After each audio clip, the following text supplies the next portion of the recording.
The International Institute is part of a worldwide movement which is represented by an organization called the International Federation of Secular Humanistic Jews, which includes 12 national members all over the world. And in fact, participating in our panel during the weekend are people who have come all the way from Israel and from Europe. And so it's very important for us to receive greetings also from the other part of our movement, the movement that's in Europe and in Israel. And the person to our movement who is here, his name is Felix Posen. He is a successful movement throughout the world. And what we need to do to serve the needs of secular Jews all over the world. I'm an admirer of Felix, not only because of his generosity, but also because he is a man of action. He's a man of conviction. There are many people with the same secular convictions who choose to participate in the Jewish community in a conventional way. And because he always insists on high quality for what is done. He is a very important doer and activist in making secular humanistic Judaism even more real. And it is with great pleasure that I invite him as the co-chair of the International Federation to come and to share his feelings at this time.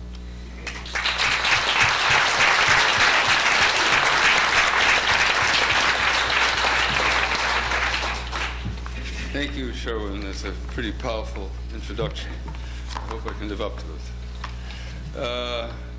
I have to apologize if I will sound a bit exuberant tonight in these very somber times, but I'm very conscious of what has taken place on September 11th. Nevertheless, as far as the topic is concerned, in secular Judaism, I have some quite positive things to say tonight.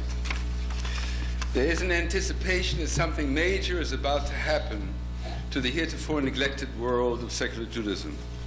Though non-religious and non-believers existed in Judaism since time immemorial, greatly given a boost by the 18th century Enlightenment, a serious effort at organization awaited a few recent crucial firsts. I guess the first was Sherwin Wine in creating this particular organization about 30 years ago.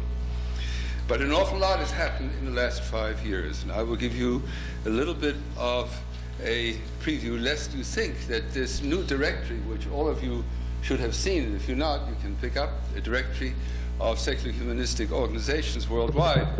Though 75% of the entries in the United States, an awful lot is happening outside the United States.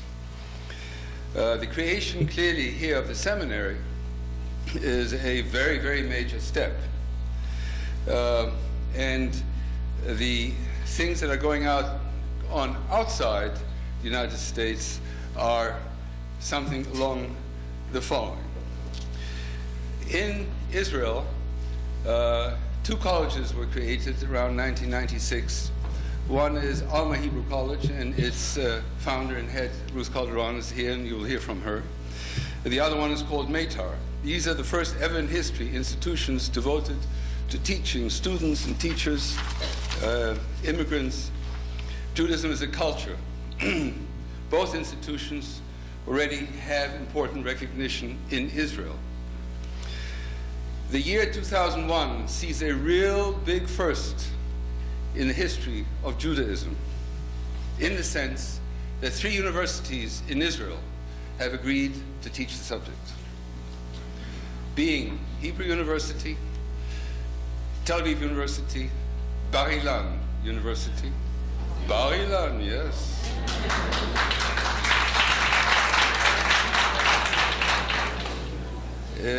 If you remember, at the time of the death of Rabin, they went into a bit of a funk, wondering what happened, teaching to be a good religious Jew, ethical and so forth, and also teaching someone to be a murderer. They've made substantial changes. This is the result of one of them. I had nothing to do with that, I assure you. In addition to those 3 universities, there are 3 institutions of higher learning Israel's biggest teacher college, Levinsky College, Achva Hebrew College, and the Academy College of Tel Aviv have also started this year teaching Judaism as a culture and civilization, i.e. secular Judaism. I'm now negotiating with 3 universities in the United States to try and duplicate what we did in Israel. I have no doubt I will find 3. And there'll be more to follow after that. Another very important development is the creation of a lexicon or an encyclopedia of secular Judaism, which will be a 2-volume work and edited by a very well-known Israeli prize-winning professor of philosophy, Yirmiyahu Yovel. Then there's the creation of a huge literary encyclopedic work of an anthology of Judaism as culture and civilization, from the Tanakh, from the Bible, all the way to modern literature. This task is already in its 3rd year, probably will take another 5 years to complete, probably will have 25 to 30 volumes. It's never been done before in history. This is not ideologically driven, by the way, but it ties in with the overall things we're doing. And once and for all, to eliminate the myth that we don't exist, particularly in the diaspora, we are called just Jewish. Secular Judaism is not a word that is used in the diaspora. It is, of course, used in Israel. It's also not used where I am, in the UK, where they have even a funnier euphemism. That's the non-observant Orthodox.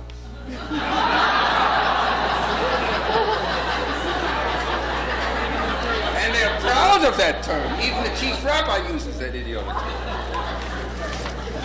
In order to eliminate this once and for all, we have concluded the census in the United States. The census is an update of the famous 1990 census on Jews, about which all of you probably know. It will come out within the next few weeks, officially. It'll be 2 volumes. 1 volume will be on America as a whole. 1 volume will be on the Jews in America. Questions were asked such as, do you consider yourself secular, somewhat religious? Do you believe in a God? If so, what kind of God? No God. Is it a God who is a transcendent person, or is it someone who does miracles, and so forth? Now, what I will do tonight is what I shouldn't do, but I'm going to do it because you're all here. I will give you a soupçon of the most important single finding of this, which is the essence of what this is all about, as to how many Jews in this country self-define themselves as secular, somewhat religious, or uncertain. Secular, 33%. Somewhat secular, 15%. Somewhat religious, 34%. Religious, 10%. Uncertain, 8%. That means 48% are in the secular camp, and 44% are in the religious camp. So the just Jews have made it.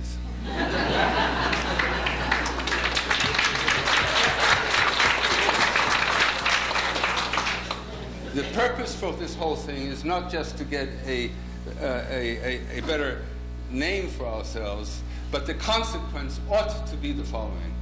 If indeed we are the largest, or if not the largest, the most significant portion of our people, it is desperate for us to have schools for those people.